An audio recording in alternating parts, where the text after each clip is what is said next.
Welcome my boys and girls, I hope you're all doing good, having a great day. Today I got you guys a new build, something that we have never seen before for a wizard, giving you the option to provide support, do damage from a range, and also tankiness, giving you the ability to tank damage from enemies, players in PvP. Yes, all that in one package, one build, something we have not seen before. At least I haven't seen any wizard out there running something with the ice armor that gives you ton of tankiness, then gives you a meteor that can do ton of damage and gives you an arcane main to provide support at the same time, plus gives you 60% movement speed. And honestly, if something hits you with damage over time, it will not affect you at all. And if this looks interesting, we will be diving into the whole build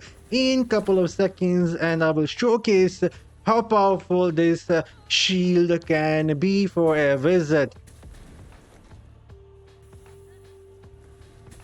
So first off, speaking of the shield, this is what we will be using and spamming in Battleground. It gives you quite a lot of shield. If we go take a look at the tool tip here, it says here, Ice Armor now protect you with 6 charges for 8 seconds that each absorbs 66,000 damage when the charge expire or are hit. They will inflict 5,000 damage on all nearby enemies and chill them by 12%, stacking up to 6 times. Alright, and this is in PvE, but if we were to go, let's go in a Battleground to see what the amount of shield that we get after this drive.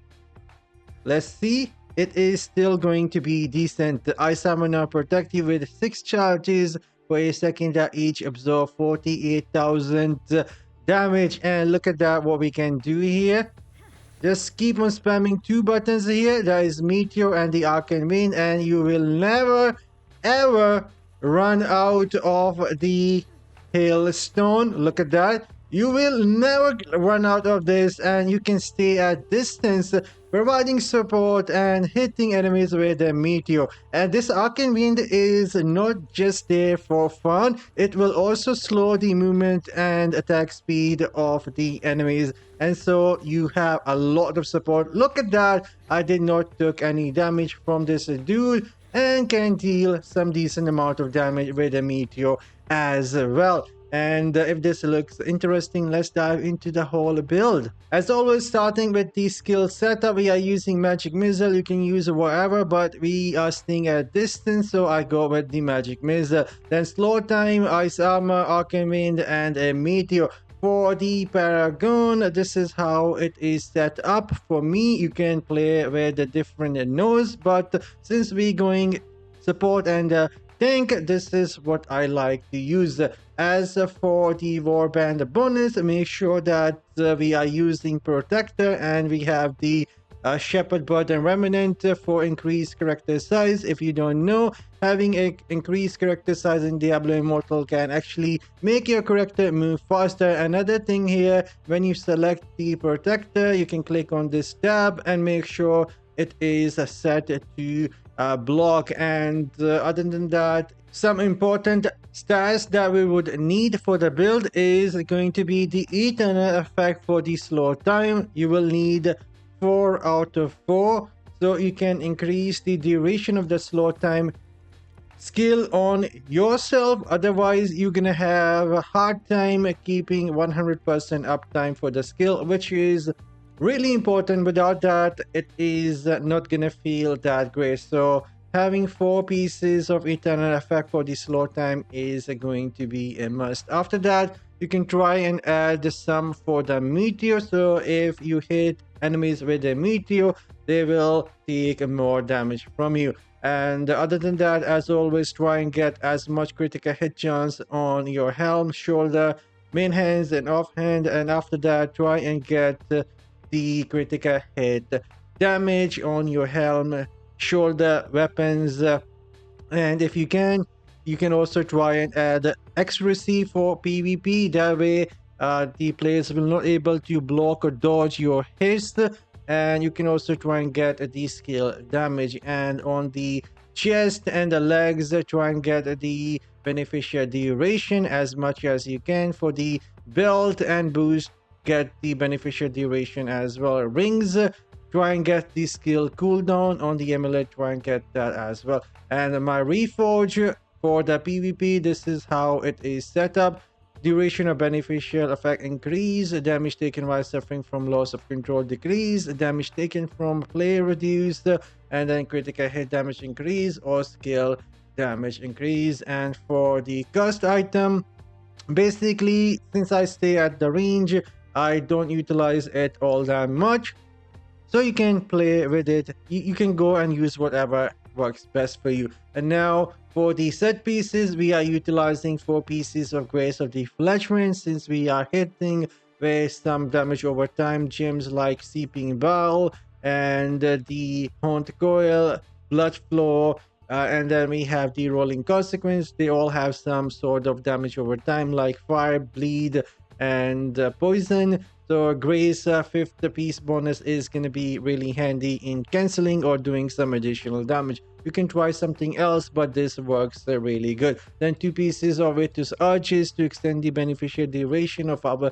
skills and gems, and then 2 pieces of Feasting Baron to extend the harmful duration on to the enemies. And now for the essences, the Helm is the one that gives you quite a lot of cooldown whenever you use a skill. For the slow time now causes you to enter temporary flux, causing your non-channel skill to reduce the cooldown of your other skill and increase your movement speed by 60%. Everyone knows this, and this is going to be must. Then the chest we are using for a meteor that actually increase the size of a meteor. Now I would actually personally use the one that gives you a critical hit chance increase if you want to do more damage, but use whichever works best for you. If your accuracy isn't at the best, go with the increased meteor size. If your accuracy is really good, then go with the one that gives you critical hit chance increase. That way you will be hitting them even harder. And then the shoulder is for the meteor. Whenever you use a meteor, it increases your damage by 19%, and we will be casting meteor every 1 second. Then the legs is for the meteor again. This way you will able to basically keep on spamming the meteor and hit them like a tank. Then lost second for the slow time to reduce the cooldown of the skill. This is a must. And then Arcane Wind as a second main hand is a bloom. Arcane Wind now summon a storm that grow over time and pull in. So this is going to be a control effect that we can throw on to the enemies on the idol doing the objective, and it will help the team. And then Withering Eye for Arcane Wind. This way Arcane Wind also apply 30% reduction to movement speed for 6.4 seconds, so we can reduce the movement speed of the enemy. It will help the team out so others cannot run away. And then at the end, Hailstone for the ice armor, and that is going to be the build. So this is actually version number 1. I will be sharing another version really soon that doesn't include an Arcane Wind, and it actually gives you a lot more protection but not much control. But I will be sharing that later. There is going to be another version, gives you a bit more damage but not much control at all. Anyhow, I'm signing off. Hopefully you guys enjoy this, and take care. I see you all in the next one. Later, guys.